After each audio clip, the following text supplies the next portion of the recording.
Mateus Magala, nomeado Ministro dos Transportes e Comunicações em substituição de Janfar Abdullahi.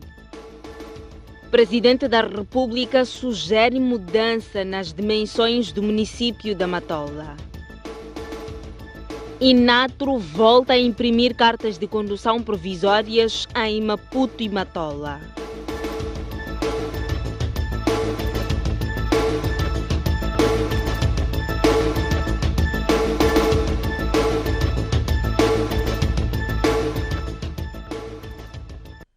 Boa noite. Há mexidas no governo. Mateus Magala é o novo ministro dos Transportes e Comunicações. Magala assume a pasta depois de o presidente da República ter exonerado Janfar Abdullahi.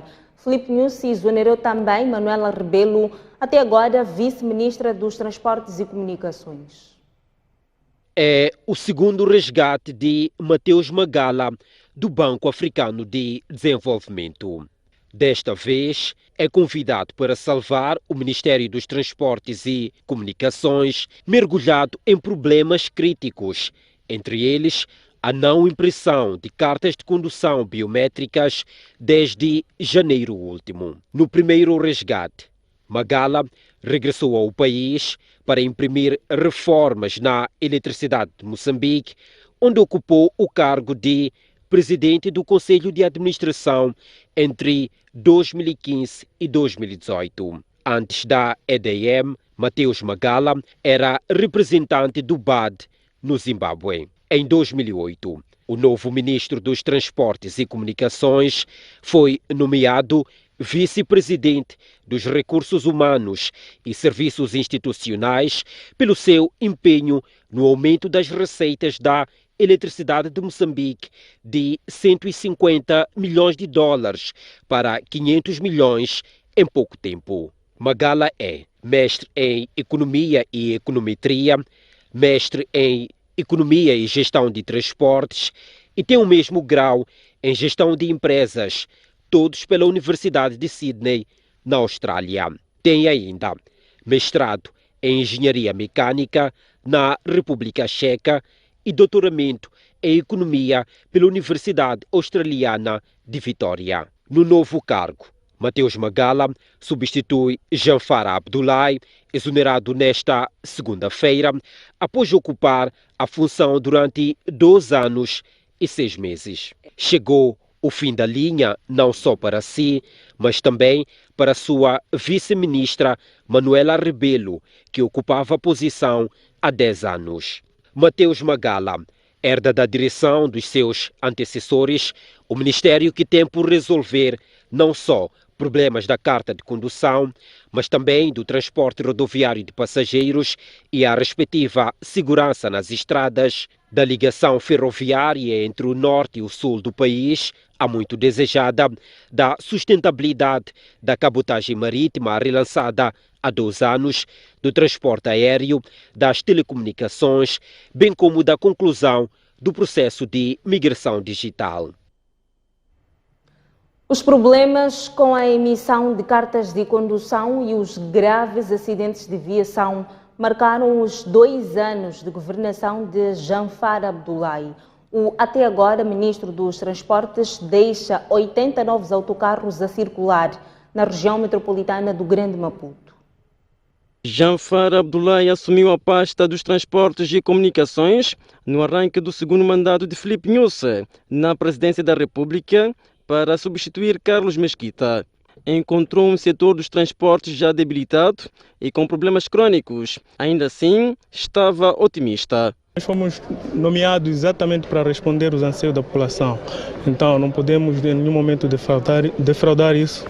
E eu acredito que neste mandato vamos fazer tudo para servir o nosso povo. Entretanto, no segundo ano da sua governação, o país é colhido pela tragédia de Maluana, um acidente de viação que fez 32 mortos e 27 feridos, despindo fragilidades no setor. Nós agora não podemos avançar que vamos suspender a companhia. É preciso apurar as reais causas e apurar os principais responsáveis por isso para responsabilizarmos. Face a esse cenário, Janfar fez promessas em relação à Estrada Nacional número 1. O governo entende que há necessidade de se alargar a via, dado o fluxo de viatura que se faz tanto presente por esta via da Estrada Nacional número 1. É um projeto que o governo está a avaliar, pensamos que na dada altura poderá ser implementado. Janfar sai sem concretizar o sonho de ampliar a principal estrada do país.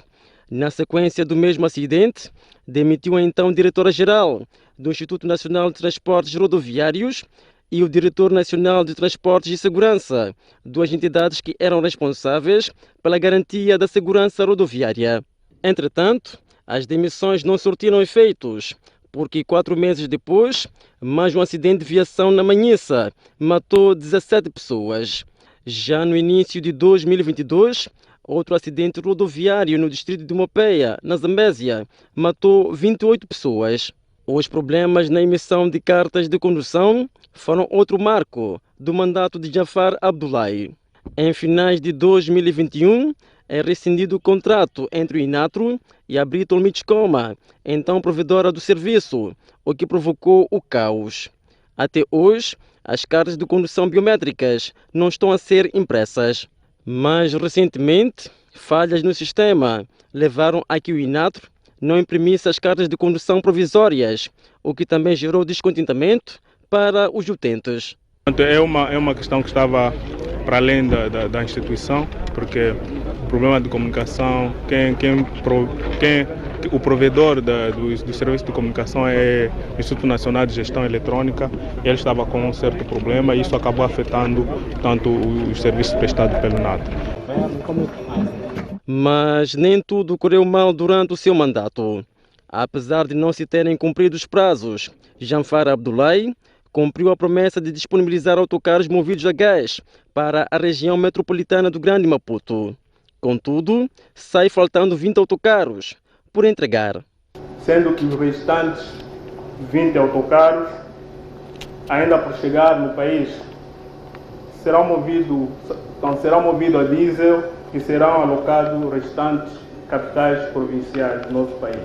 Manuela Rebelo, também exonerada esta segunda-feira, exerceu o cargo por mais de 10 anos. Ascendeu ao cargo na era de Armando Guebuza, manteve-se no primeiro mandato de Filipe Nyusi e sobreviveu às remodelações do segundo mandato.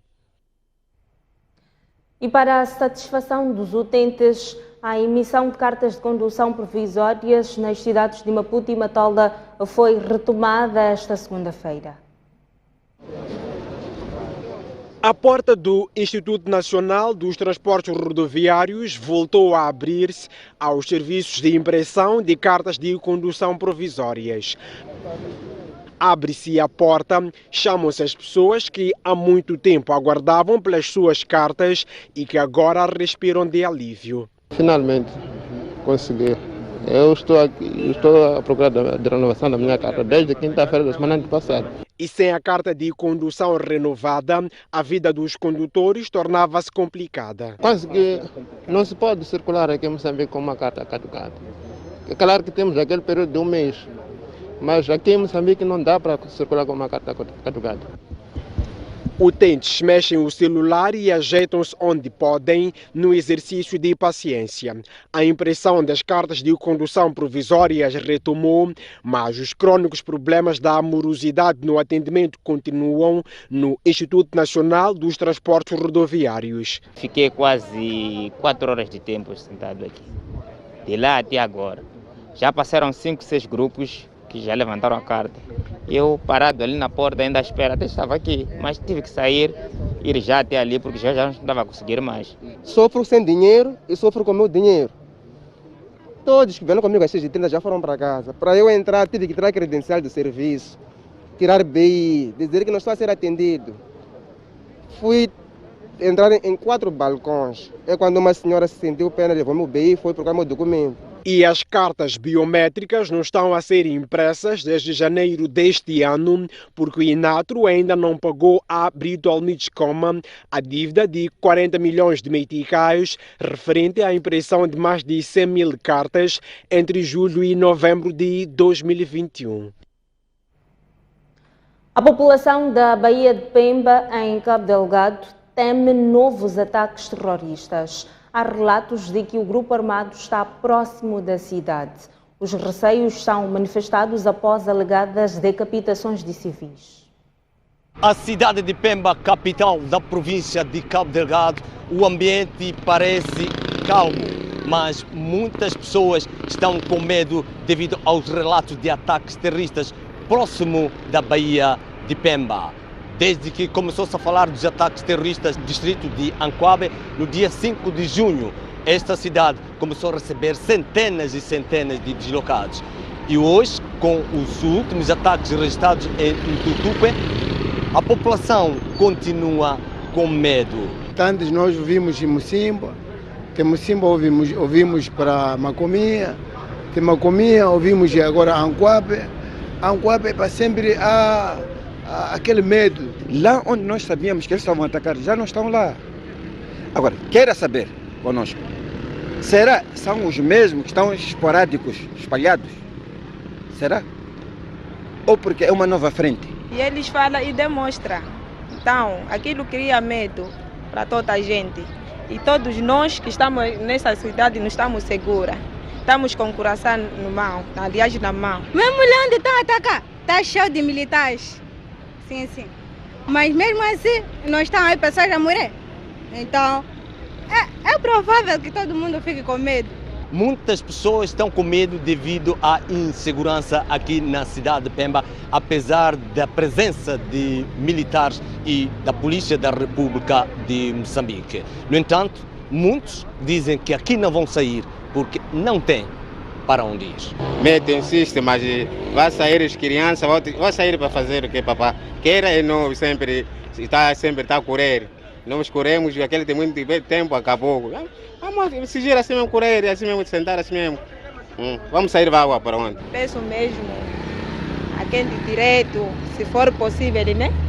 Para manter a paz e segurança no país, principalmente em Cabo Delgado. Não estamos bem seguros, não estamos. Não há possibilidade dele entrar aqui em Pemba. Não há. Isso eu falo, não há. Mesmo com mil diabos. Não há. A STV tentou contactar as autoridades da província, mais concretamente a Polícia da República de Moçambique, para saber sobre a situação de segurança desta zona de Metoro, mais concretamente no distrito de Anquabe. Mas até este momento ninguém se disponibilizou a falar à imprensa. De Pemba, Isidina Chá, STV. Vamos agora em direto até a cidade de Pemba, em Cabo Delgado, ao encontro do jornalista Isidine Chá. Boa noite, Isidine. As autoridades já se pronunciaram esta noite. Qual é o ponto de situação? Boa noite, Isaura. Boa noite, Moçambique e o mundo. De facto, aqui na cidade de Pemba, a capital da província de Cabo Delgado, o ambiente assim é calmo, mas o medo tomou conta dos habitantes locais devido a esses relatos de ataques terroristas próximos da cidade de Pemba. À medida que vão chegando os deslocados, que vão dando essas notícias às pessoas, são exatamente essas notícias que estão a deixar uma parte dos residentes da Bahia com medo, uma vez que estes ataques, segundo estes habitantes, eram registrados muito longe da capital, e com esta aproximação eles receiam que um dia talvez a cidade de Pemba seja alvo deste grupo armado, especialmente porque também para além de Anquabe há relatos de ataques até um pouco para o distrito de Chur, que não são de facto ataques de grande envergadura, apenas assassinato e rapto de civis. Até este momento, fazendo um cálculo, desde que eclodiu o ataque terrorista em Anquabe, no dia 5 de junho, pelo menos de acordo com o relato da população que chega aqui à cidade de Pemba, podem ter morrido cerca de 10 pessoas, a maior parte das quais foram decepadas, e um número ainda indeterminado de pessoas raptadas, além de outras que são consideradas desaparecidas, que a família até este momento está à procura, não sabendo o seu paradeiro. Isidine, há possibilidade de se reabrir o centro transitório de Pemba? Não há dúvidas que o Centro Transitório de Pemba já devia ter sido reaberto e especialmente pouco depois da Secretaria de Estado ter vindo colocar a possibilidade da reabertura para acolher algumas famílias. Aqui na cidade de Pemba, a maior parte das famílias vão em casa de amigos ou familiares dos seus vizinhos das aldeias onde vêm, e pouco aos poucos vão tentando encontrar uma alternativa aqui local de sobrevivência, tanto para habitação como também para alimentação, uma vez que estes ataques acontecem numa altura em que a ajuda humanitária reduziu significativamente na cidade de Pemba, e estes últimos deslocados ainda não há uma informação, pelo menos oficial, de que tenham recebido ajuda, porque eles, quase sempre que a gente fala, reclamam de fome. Inclusive, também as próprias famílias acolhedoras também estão numa situação devido a este elevado custo de vida. Para dizer que este centro de acomodação transitório de Pemba já devia estar aberto, ou que, no mínimo, essas pessoas fossem direcionadas diretamente aos centros de acomodação ou de reassentamento abertos em outros pontos da província. Mas aqui importa referir, é que as pessoas também têm receio de ir para outras zonas, todos preferem Pemba, porque até este momento é a zona considerada mais segura aqui na província de Cabo Delgado. Obrigada, Isidina Chá. Relatos de que a população de Pemba em Cabo Delgado está agitada e teme novos ataques terroristas. A ministra da Justiça diz que há espaço para melhorar a proposta de lei que fixa o pagamento de taxas pelas confissões religiosas. Helena Quida esclarece que cada confissão vai pagar de acordo com o que recebe dos crentes. Há cerca de um mês, o Conselho de Ministros aprovou a proposta de lei da liberdade religiosa, que entre os pontos prevê que as confissões religiosas paguem imposto pelo seu funcionamento. As confissões e os fiéis reagiram mostrando o seu desagrado pela ideia, e a Ministra da Justiça, Assuntos Constitucionais e Religiosos assegurou esta segunda-feira que a proposta não é algo acabado. A proposta de lei é proposta de lei. Ainda vai ao Parlamento. E vocês sabem que o Parlamento representa todas as sensibilidades. Às vezes há uma proposta que é fechada e quando chega ao Parlamento ela já não é aprovada como entrou como proposta. Então isto talvez para tranquilizar e dizer, ainda há espaço para melhorar-se este instrumento. A proposta de lei prevê que as confissões religiosas vão pagar cada uma de acordo com o que recebe dos crentes. Dizer que todas as igrejas têm que pagar taxas, mas aquelas que eventualmente, no processo da sua existência, cobram alguma coisa, é natural que desta cobrança e em função do que se está a cobrar, exista uma lei que estabelece exatamente qual é a percentagem que vai. A Ministra da Justiça avança, por exemplo, que será chamada pelas comissões parlamentares da Assembleia da República para esclarecer aspectos de detalhes sobre a proposta de lei. As pessoas com albinismo afirmam que o seu direito à vida é dos mais violados no país. Numa cerimónia que teve a presença da Ministra da Justiça, Assuntos Constitucionais e Religiosos, um grupo de pessoas albinas falou do estigma e da discriminação de que são alvo. Tomás e suas irmãs apresentam uma anomalia caracterizada pela ausência de pigmento na pele, nos olhos, nos pelos e no cabelo. Por causa desta situação, sofrem discriminação quase todos os dias. Começavam a chamar bolada, esse tipo de nomes aí. Eles falavam essas palavras, isso me colocava mais para baixo também. Sim, me sentia violado. Sentia-se violado não só pelas palavras ofensivas, mas por todo o estigma e discriminação que ele e outros albinos sofrem, principalmente por conta da superstição, e por isso, mais uma vez, chamam a atenção.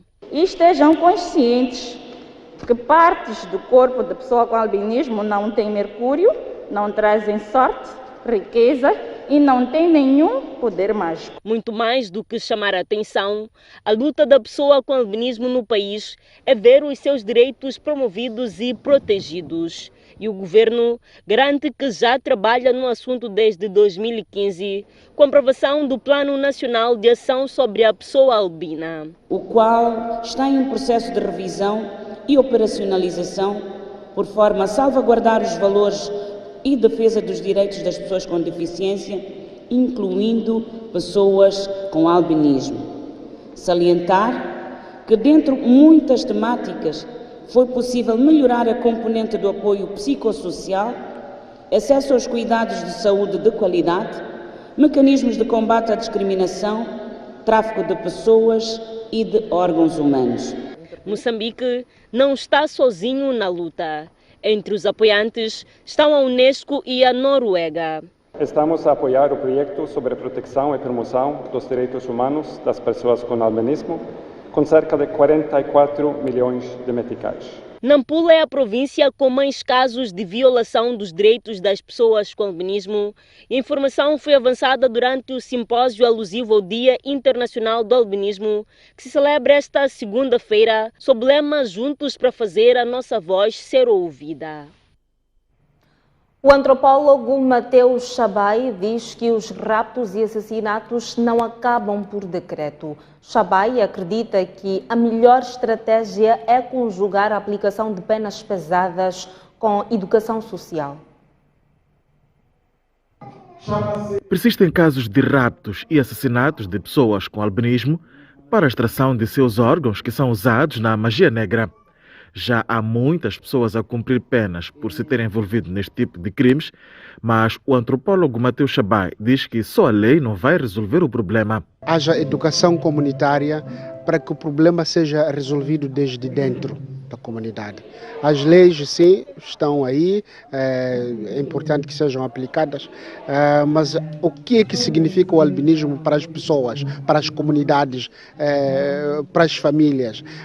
Portanto, é aí que está o problema. Se tiver lembrado, grande parte dos casos que temos vindo a conhecer tem cumplicidade das famílias. É preciso que o trabalho das leis, sim, esteja, mas mais do que isso, temos de envolver um serviço mais social, de desmistificação social do albinismo. Mas não é só o medo de ser assassinado que assombra a vida de uma pessoa com albinismo. Os cremes protetores solares e óculos graduados são a principal necessidade de quem nasceu com falta de pigmentação da pele. O maior problema para a pessoa com albinismo é o protetor solar e os óculos de vista. Sem esses dois itens ou esses dois materiais, a vida de uma pessoa com albinismo não é normal e nunca será normal. Então, nós pedimos ao governo ou a quem é do direito para que possa minimizar ou reduzir os preços desses dois materiais, o protetor solar e os óculos graduados, para que nós podemos ter o acesso. No dia dedicado à consciencialização sobre o albinismo, pessoas vivendo com esta condição genética em Inhambane estiveram a debater os seus principais desafios. Pessoas albinas queixam-se de estigmatização e violação do seu direito à vida. É momento de observarmos uma curta pausa, mas antes a informação cambial para si que nos acompanha a partir da STV. Até já.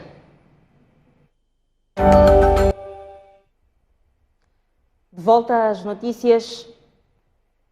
O presidente da República fez hoje duras críticas às instituições públicas sobre o atendimento dos utentes. Na inauguração da nova sede da autarquia da Matola, Filipe Nussi salientou a importância de acabar com a cultura do volte amanhã. Foram investidos 1.200.000 meticais para a construção deste edifício de 8 andares com 363 gabinetes, cujo financiamento vem dos cofres da edilidade. É aqui onde passa a funcionar a sede do município da Matola, que antes funcionava no edifício menor e, aliás, algumas variações funcionavam em locais dispersos e arrendados.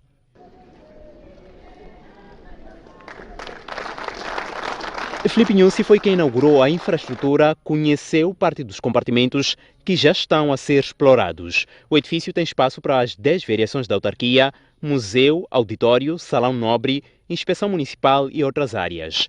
Na hora de intervir, Nyusi destacou a importância da infraestrutura e quer que isso se traduza na maior qualidade dos serviços prestados.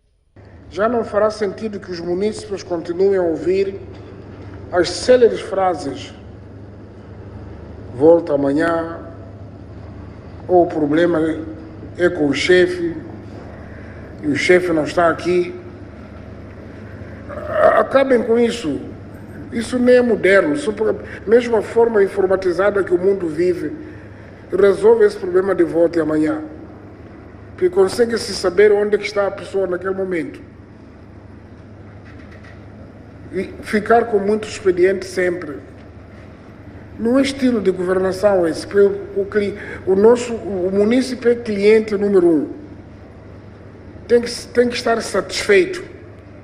A gestão do lixo e as construções em locais impróprios foram outras críticas deixadas por Filipe Nyusi. Há necessidade de melhoria de gestão dos resíduos sólidos e ambiente. É fundamental isso. Estudem. Tem muitas salas de reuniões ali. Essas salas eu não chamaria de reuniões, são salas para pensar juntos. Aqueles do Cirling Group. Estar ali a discutir soluções. Como também urge melhorar os serviços de transporte público de passageiros. Não basta que haja a construção de novas estradas e vias de acesso, é também fundamental garantir a manutenção das existentes. Eu vejo na televisão ou pelas televisões de Moçambique, gritam, inauguramos uma estrada hoje. Dia seguinte, não há estrada nenhuma, porque não abaluaram bem, não tem drenagem, lecis não fecham, bloqueiam. E é uma cidade que a população teve que me pedir, porque fizeram uma canalização de drenagem que todas aquelas águas entram para um bairro que nunca teve problema de água. As coisas fazem-se pensando, pensa-se antes de fazer. Se sabe se aí é um bairro residencial, não escoa água para lá. Não cria problemas para os outros. Já o edil da Matola explica que o edifício, ora inaugurado, vai também servir para ampliar a base de receitas do município. Este edifício, erguido em 9 pisos, que inclui redução, contempla 2 blocos, o bloco A e o bloco B, e dispõe de alguns espaços para arrendamento, como forma de garantir a sustentabilidade futura da infraestrutura. Já estamos a receber, Excelência, empresas privadas, a banca, a arrendar o nosso espaço, e é esse dinheiro que usamos também para refinanciar a própria construção. As obras de construção da nova sede municipal da Matola arrancaram em 2015 e terminaram em 2019. O presidente da República disse ainda que as pessoas não devem ter medo de refletir. Filipe Nyusi salienta que a reflexão não significa comando. Uma vez mais, Filipe Nyusi volta a apelar à reflexão agora sobre as dimensões do município da Matola. O seu pedido surge cerca de 2 semanas depois de ter apelado à reflexão sobre a viabilidade de eleições distritais em 2024, o que veio a levantar debate e até objeção por parte de partidos políticos da oposição. As pessoas têm medo quando a gente diz reflitam. Reflitam é te dar oportunidade para pensar. Não é comando nenhum. Mas reflitam, não é para dizer que disse isso e vamos fazer aquilo. Refletir é sugerir e pensar. E ninguém deve ficar sem pensar. Quando começa a ficar sem pensar, já acabou. Agora é sobre as dimensões do município da Matola que o presidente da República quer que se pense. A autarquia tem uma área de 375 km² e se afigura como uma das cidades mais populosas do país. O município tem como limites os distritos de Moamba, Marraquene, Cidade Maputo e Boane. A sua população é estimada em cerca de 1.600.000 habitantes, distribuídos em 42 bairros. Por causa das dimensões desta autarquia, reflitam também e com serenidade sobre as desvantagens e vantagens de um possível redimensionamento desta autarquia. A Procuradora-Geral da República reitera que o interesse de Moçambique deve ser salvaguardado no processo de extradição de Manuel Chang. Beatriz Buchile falava à margem da assinatura de um acordo de extradição entre Moçambique e Cabo Verde.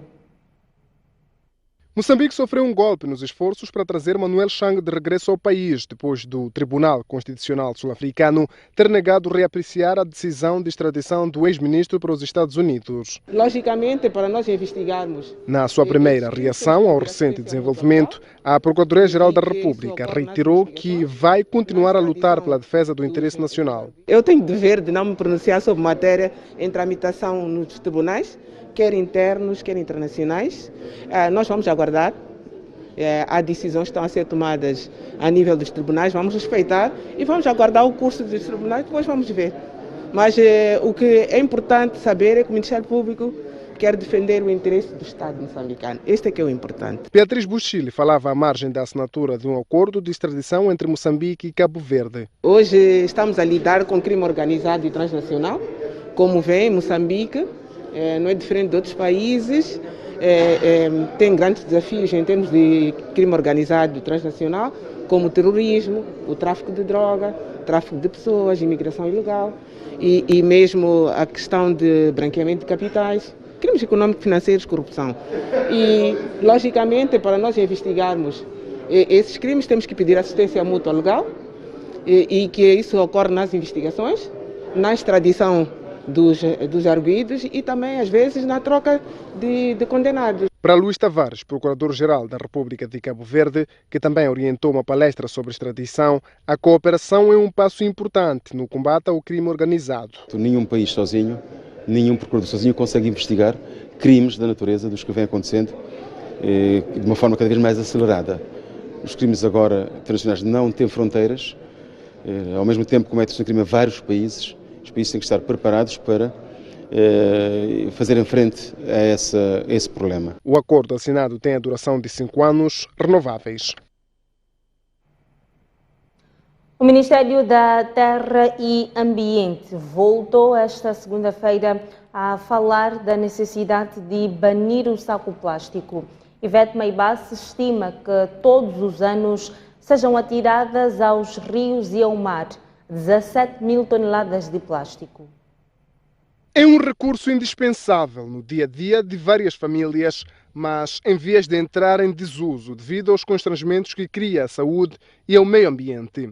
Envolvidos 5 anos de implementação do regulamento do uso do saco plástico, constata-se que o plástico ainda é um dos maiores problemas na gestão de resíduos sólidos.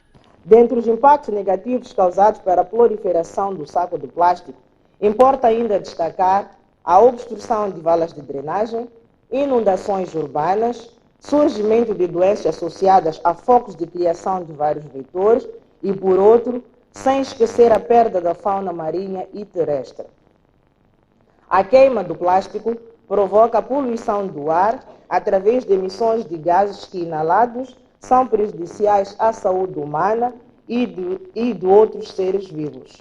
Estima-se que anualmente o país descarta cerca de 100 mil toneladas de saco no ambiente, das quais 17 mil vão para os rios e oceanos. O estudo da Repensar de 2000 sobre o estabelecimento de um programa em lixo marinho e microplástico categorizou os 10 tipos de lixo plástico nas principais praias urbanas e não urbanas na cidade de Maputo e província e constatou que o maior contribuinte do lixo plástico marinho das praias urbanas são os sacos de plástico, que ocupa a 4ª posição no caso de praias não urbanas.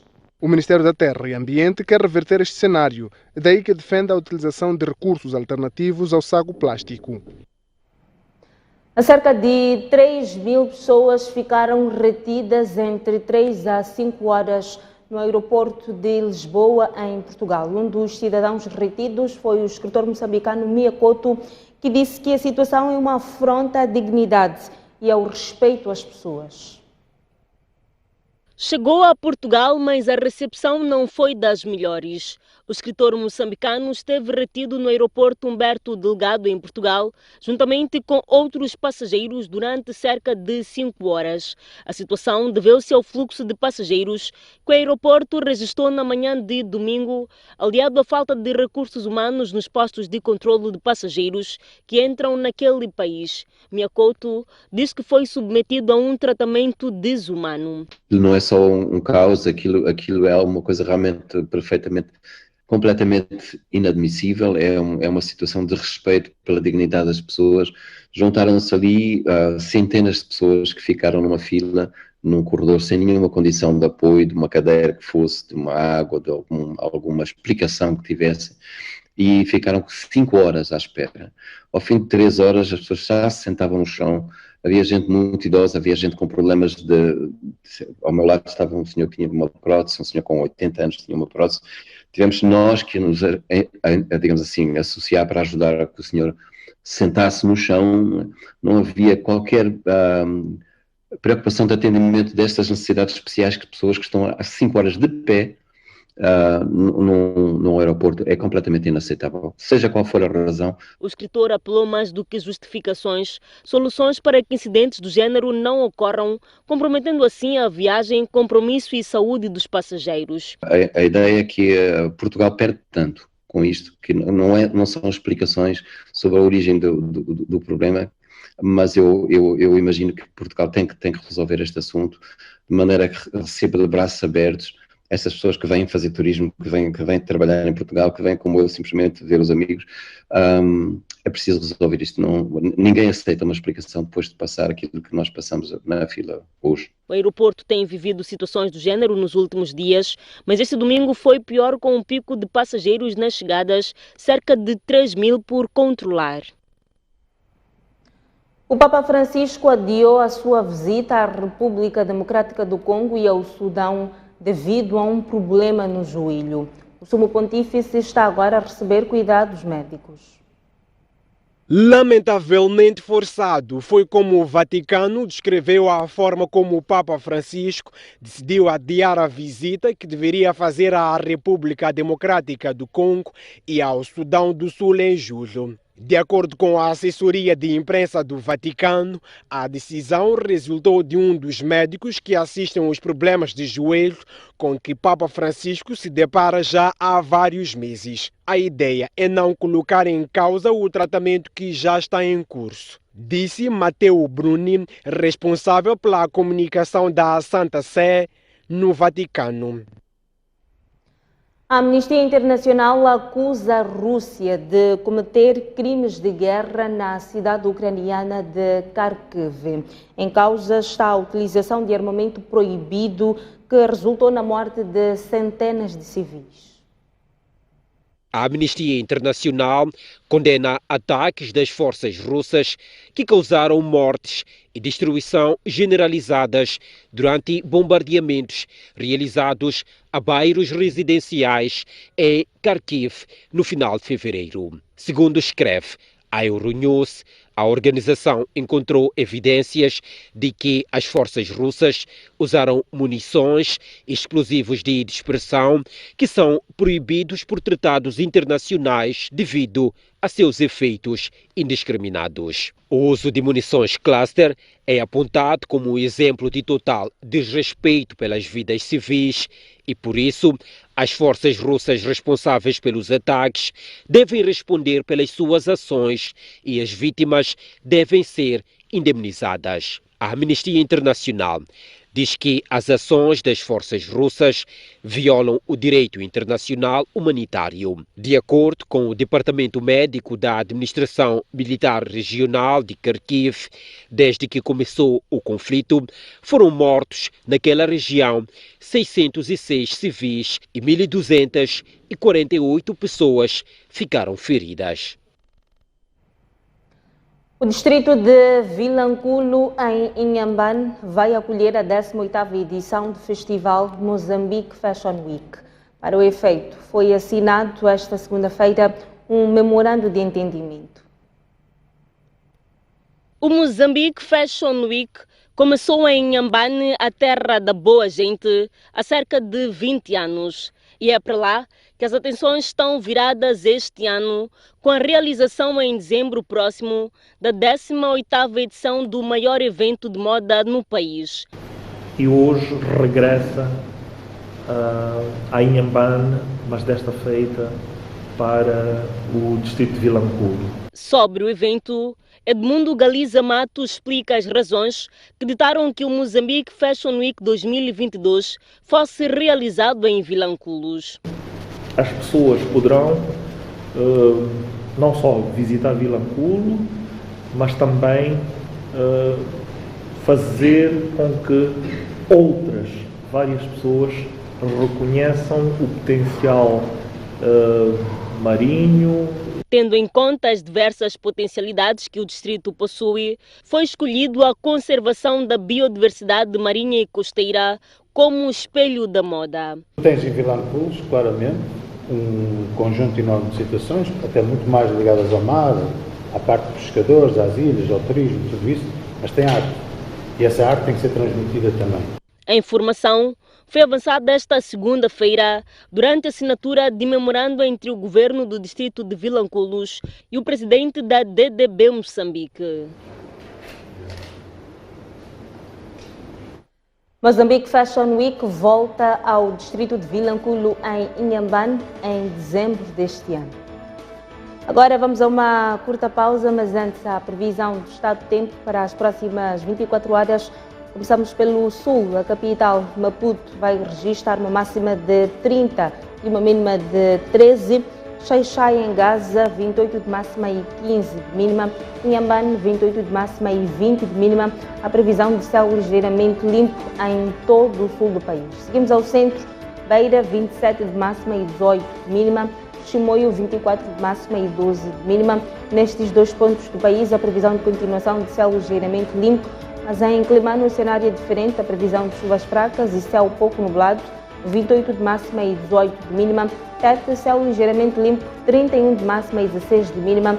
Será este o ponto mais quente do país. Avançamos ao norte, começamos por Nampula, província com o mesmo nome, uma máxima de 27 e uma mínima de 19, são as temperaturas esperadas. Previsão de chuvas fracas e céu pouco nublado.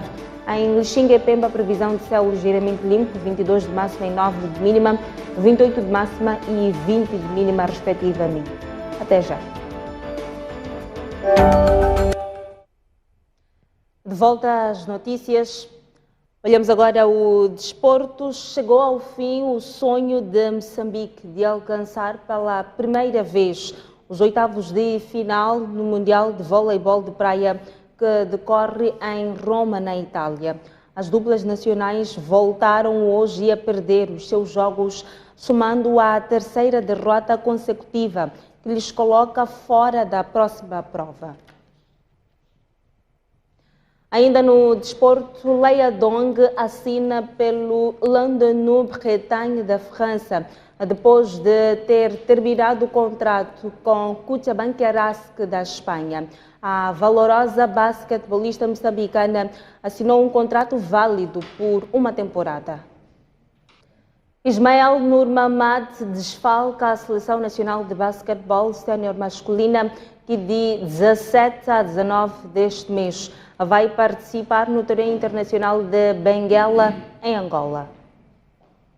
O foco é o torneio internacional de Benguela, mas de início há contrariedades. Ismael Nurmamad, Elvis Oana e Francisco Braga não farão parte do esquadrão de Miguel Guambe, que projeta 5 sessões de treino antes da viagem ao Atlântico.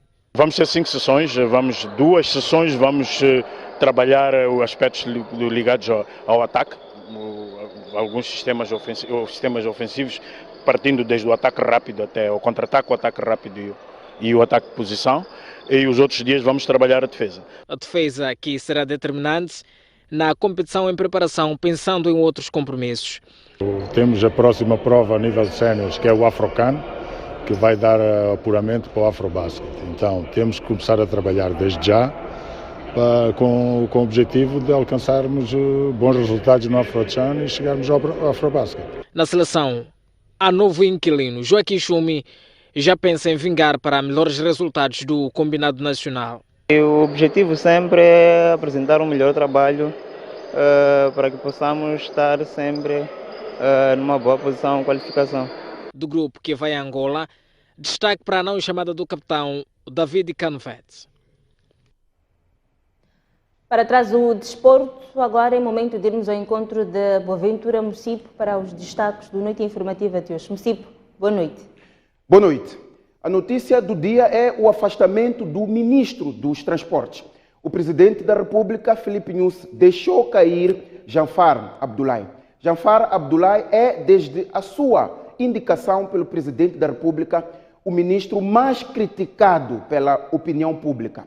Sai no meio de uma crise no sistema de impressão das cartas de condução, mas no seu consulado não resolveu muitos problemas do passado, desde a gestão dos transportes de passageiros ao nível dos centros urbanos e a problemática da sinistralidade rodoviária. Todos os pecados de Janfar Abdullahi a serem discutidos aqui no Noite Informativa logo ao abrir.